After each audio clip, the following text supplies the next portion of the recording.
আসসালামু আলাইকুম। দৈনিক সংবাদ দিগন্ত পত্রিকার নিয়মিত অপরাধ সংবাদের সাথে আমি ফারিয়া।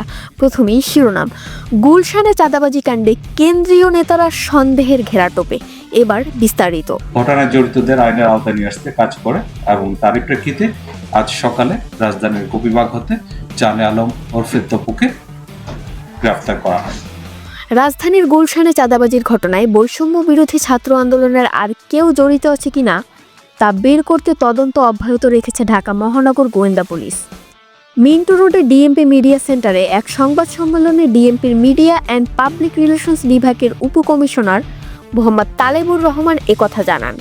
ডিসি তালেবুর রহমান বলেন, চাঁদাবাজির ঘটনায় আরও কারা জড়িত তা বের করতে তদন্ত অব্যাহত রয়েছে।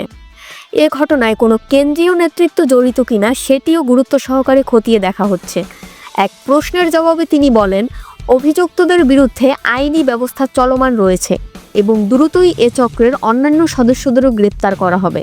রাজধানীর গুলশানে সাবেক সংসদ সদস্যর বাসায় চাঁদা দাবির ঘটনায় এখন পর্যন্ত মোট 6 জনকে গ্রেপ্তার করেছে আইন শৃঙ্খলা রক্ষাকারী বাহিনী। এদের মধ্যে 5 জনকে ঘটনাস্থল থেকেই হাতে নাতে ধরা হয়। পরে পলাতক আরেকজনকে রাজধানীর গোপীবাগ এলাকা থেকে গ্রেপ্তার করা হয়। জানা গেছে, গোপীবাগ থেকে জানে আলম অপুকে গ্রেপ্তার করে ঢাকা মহানগর গোয়েন্দা পুলিশের একটি দল। অপু নিজেকে বৈষম্য বিরোধী ছাত্র আন্দোলনের যুগ্ম আহ্বায়ক পরিচয়ে এই চাঁদাবাজির ঘটনায় সরাসরি জড়িত ছিলেন। বিস্তারিত তদন্ত অব্যাহত রাখে এবং তার প্রেক্ষিতে থানা পুলিশের পাশাপাশি ঢাকা মহানগর গোয়েন্দা পুলিশ ঘটনায় জড়িতদের আইনের আওতায় নিয়ে আসতে কাজ করে এবং তারই প্রেক্ষিতে আজ সকালে রাজধানীর গোপীবাগ হতে জানে আলম ওরফে তপুকে গ্রেফতার করা হয়। 2,25,00,000 টাকার 4টি চেক উদ্ধার করা হয় এবং গত পরশুদিন তার বাড্ডার আরেকটি বাসা থেকে নগদ 2,98,000 টাকা উদ্ধার করা হয়। আপনারা জানেন, গত 26 জুলাই রাজধানীর গুলশানে 83 নম্বর রোডে বৈষম্য বিরোধী ছাত্র আন্দোলনের সমন্বয়ক পরিচয় দিয়ে সাবেক এক মহিলা এমপির বাসায় চাঁদা দাবি করতে গিয়ে 5 জন সমন্বয়ককে আমরা গ্রেফতার করি। এই ঘটনার যে তদন্ত সেটা বর্তমানে অব্যাহত রয়েছে। ইতিমধ্যে গ্রেফতারকৃত যে 4-5 জন ছিল তার মধ্যে 4 জন 5 দিনের রিমান্ডে রয়েছে।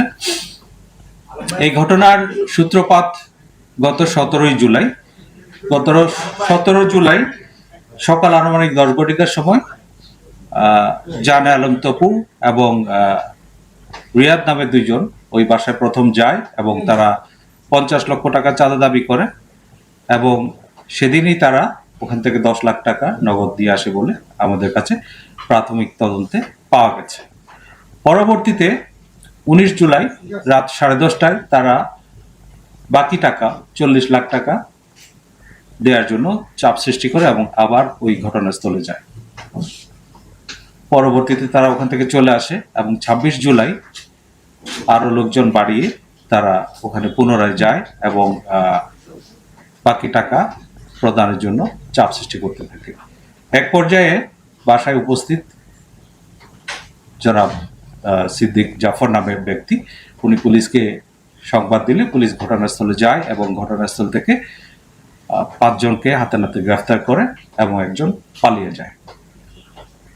তদন্তে প্রাপ্ত তথ্য অনুযায়ী পলাতক ব্যক্তির নাম জানে আলম ওরফে তপু, যে কিনা নিজেকে বৈষম্য বিরোধী ছাত্র আন্দোলনের সমন্বয়ক হিসেবে পরিচয় প্রদান করে। এই ঘটনায় বিস্তারিত তদন্ত অব্যাহত রাখে এবং তার প্রেক্ষিতে থানা পুলিশের পাশাপাশি ঢাকা মহানগর গোয়েন্দা পুলিশ ঘটনায় জড়িতদের আইনের আওতায় নিয়ে আসতে কাজ করে এবং তারই প্রেক্ষিতে আজ সকালে রাজধানীর গোপীবাগ হতে জানে আলম ওরফে তপুকে গ্রেফতার করা হয়। এই নিয়ে এই মামলায় এ পর্যন্ত মোট 6 জনকে গ্রেফতার করা হলো।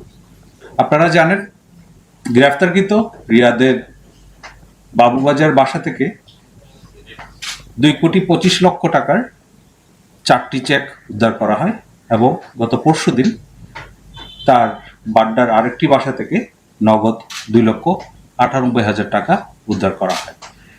এই ঘটনায় আর যারা জড়িত তাদেরকে আইনের আওতায় নিয়ে আসা এবং ঘটনার মূল রহস্য উদ্ঘাটনে আমাদের তদন্ত কাজ অব্যাহত রয়েছে।